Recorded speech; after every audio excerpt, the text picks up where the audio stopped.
Now, all of us know what stress is because it's something that if we don't watch it, it can literally rule our life.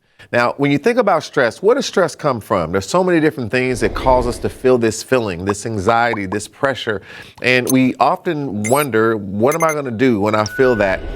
Why do I feel that? Where does it come from? How do I get to the end of it? How do I stop it from actually impacting my life and the next steps that I take? What is it that you do and what is it that you have to do to cause this thing called stress to go away? Well, I want to talk to you today about what it really means and what you really should do. And, what is it that really makes up a approach that can cause you to cause stress to run away from you? And this is often what we need. Now, when you think about stress, I want you to keep in mind that all of this is very real. Sometimes we might think it's all in the mind. It doesn't really matter. But when you learn about stress and the impact it can have on the human body, I've had some very, very deep experiences with stress that I didn't even notice, stress I didn't even know was even impacting me, right? Because stress is something that the body can feel even when you're not consciously aware of the impact that it's having on you. Now, oftentimes, because I have a pretty strong mind, I focus on so many things that I do as an entrepreneur, as a minister, as a husband, as a leader and someone who supports so many different types of people. Sometimes you just don't realize all the things that are pulling on you. You have to be strong for so many people, for so many things, in so many ways. And it's not until you really have something that hits your life that you start to realize that there's something actually happening that whether you know it or not, is actually draining you of a certain amount of substance and energy, and your body is actually reacting to what is actually going on. So, when you start thinking about all the things we have to deal with, all the things that we battle, all the different things that are constraints in our life, there has to be something that we can do. There's a mindset that we can have that allows us to be more successful at facing this thing that we call stress. Well, I want to talk to you about some of the things that I would always keep in mind if I were you when it comes to trying to make sure that you can conquer and overcome this thing called stress. We have to stop stressing, and the only way to stop stressing is to know what to start doing, right? And this is what we're going to talk about now. Let's go to my whiteboard, and I want to talk to you about a few things that are very important, okay?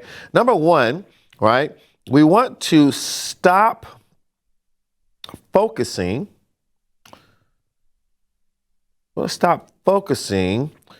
On what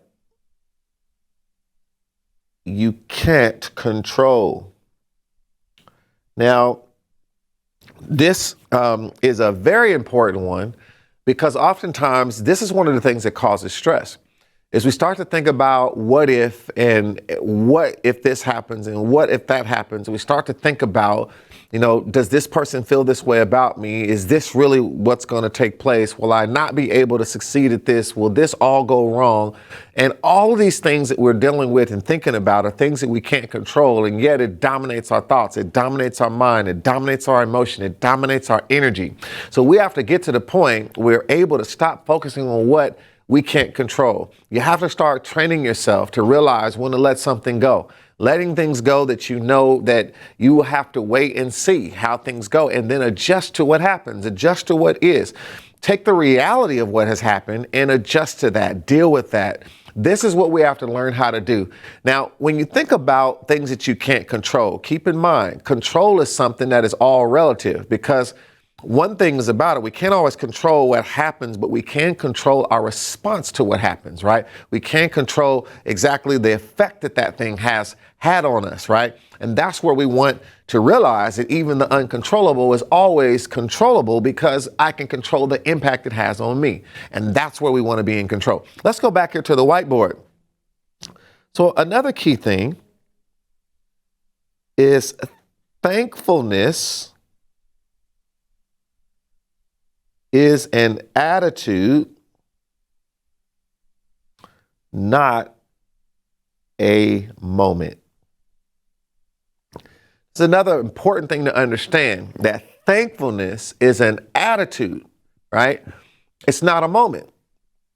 So when you really understand this, this will cause you to override those negative thoughts with things that are more thankful oriented and more powerful, because thankfulness will cause you to think less about what you don't have and why you can't and what has went wrong and what might go wrong, because you're so busy being thankful for the things that you do have. Now, this might seem easier said than done, but did you know we all have to really think deeply?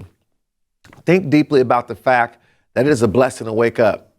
It is a blessing to have life. It is a blessing to actually be able to consider the things that we've done and we've come through that have got us to this point.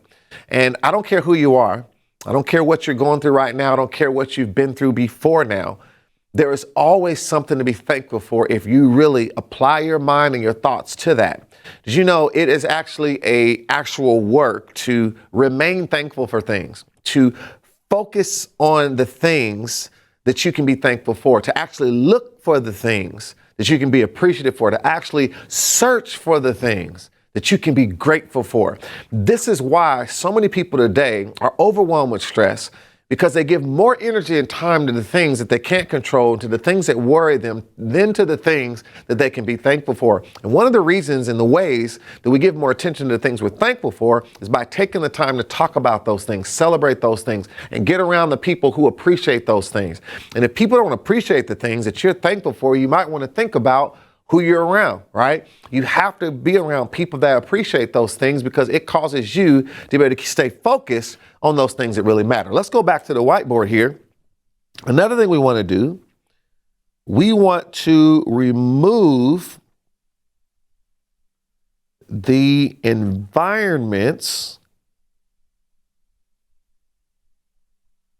that lead to anxiety and pressure, right? Negative pressure, I would add, right? Let's throw that in there. Negative pressure. Some pressure is good, right? So we don't want negative pressure, things that bring negative vibe, negative pressure. Now, the key is we have to notice the environments where there's a tendency for me to generate that level of stress. Where do I normally go to feel that? Where am I normally at when I feel that? Who is it that normally brings that out of me, right? And you want to remove yourself from those environments. Now, sometimes that stressor might be coming from someone or something that you can't remove yourself from. Like you have to go to work, or it's a roommate, or it's a spouse. And it's like, how do I remove myself from this environment? Well, one of the things you can do is remove yourself from the thing in that environment that is leading to the stressor. So it might be something with a spouse or a roommate, and whenever this type of discussion comes up, it leads to that type of feeling. Well, remove yourself from that discussion in the environment. Remove yourself from that situation in the environment. You might, at work, every time you go to the break room, there's someone in there that always stirs something up with you. Well, remove yourself from going to the break room at that time, if you can. So it's not always about removing yourself, completely from the environment, but you can remove yourself from something in that environment that is really the trigger to that stressor. So you want to be clear of where those things are coming from and where that pressure is coming from that is not positive. It's not making you better. It's a pressure that just brings you down. You want to be able to distinguish the difference. So this is very important. All right. Another thing we want to do, we want to eat better thoughts. Some of you might have thought I was going here toward food here, but although being more healthy will help you with stress, I want to focus on the fact that you have to eat better thoughts. So just to be conscious and aware that your brain, I think it produces about 70,000 thoughts a day. And every moment of the day, you are deciding what you allow to go along in your head. And you have to make a decision that you're going to eat better thoughts, that you're going to eat thoughts that are more of building up your positivity, building up your self-esteem, building up what's possible, right? You have to be able to eat on those things. You have to be able to concentrate on those things. See, we can't stop the birds from flying around our heads, so to speak. We can stop them from building a nest. We can decide how long we dwell on thoughts and continually chew on things that bring us down, right? Sometimes you can't stop that thought from coming up that wasn't the best, but you can control how often and how long are you going to keep thinking about that and eating on it and eating on it, right? We have to read the nutritional facts on the people that we're around. We have to read the nutritional facts on the situations we keep putting ourselves in. We got to read the nutritional facts on what we're consuming through our eyes and ears, the things that we watch. Is it adding value? Is it a source of healthy food for our mind, right? We have to evaluate that. This is all related to why we feel these stressors. Let's go back here. Another thing we want to do, we want to surround yourself with positive people. Now, this is the big one because sometimes we don't realize how much other people are dictating how we feel about ourselves, how we feel about the day, how we feel about tomorrow, how we feel about what's possible. So when you are around a person that is always has limited, lack-oriented thinking, some of that can get on you. So you have to be careful that you're around people that are going somewhere, people that are trying to fight for the same thing you are, people that are trying to really motivate you to be better, people that are trying to push you to be more than you are now, and they want to see you win, right? You can have people around you that are friendly and you laugh with them, but they're borderline jealous of you, or they're borderline envious of you, or they're borderline don't want to see you be better. And even though they're around, they're really not the best thing for you, right? So you want to be courageous enough to be able to notice that and understand who is really adding value to your life. Who is it that is really a positive influence on the behavior that you want to have that's going to lead you to the things you want to accomplish, right? Very critical. Now, last but not least, I want you to also remember to simplify your life by noticing what is complicated. So the way we get to simplification of life is to notice what is complicated in our life. And as soon as we address what's complicated, we automatically are creating simplicity. So you want to be good at understanding what is complex. What is the things that are hard? What are the things that are difficult? And how can I target those things to simplify them better? Sometimes we're stressed about, let's say, being on time, and we're trying to be on time and be better at being on time. We notice it's complicated every time. I feel like I'm rushing. I feel like I'm always on the go. Well, the one way I could simplify being on time is to start preparing the night before. Right? I love in the Bible that it says the evening and the morning was the first day to show that a new day starts in the evening. So we're always thinking about tomorrow, today.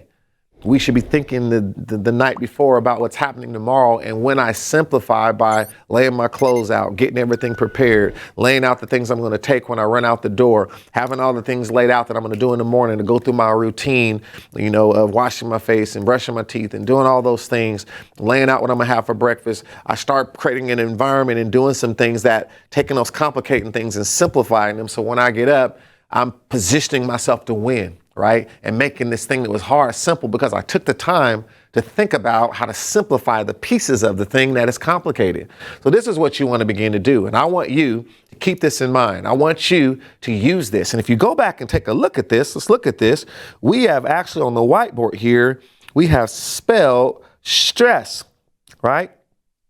And we want to use stress against itself. We can eliminate stress by stop focusing on what we can't control, being thankful as an attitude and not a moment, removing the environments that lead to anxiety and negative pressure, eating better thoughts, surrounding ourselves to positive people, and simplifying your life by knowing what's complicated. And I want all of you to keep that in mind because here at You Are a CEO, we always are talking about how we have to charge forward, we have to expand and grow, and we have to overcome the obstacles that are in front of us. So whatever you do, no longer should you use the excuse of stress. Start focusing on the reason that you can be great. And you can do that by focusing on doing the things that we talked about to make stress something that can truly be overcome. Until next time, I'll see you soon.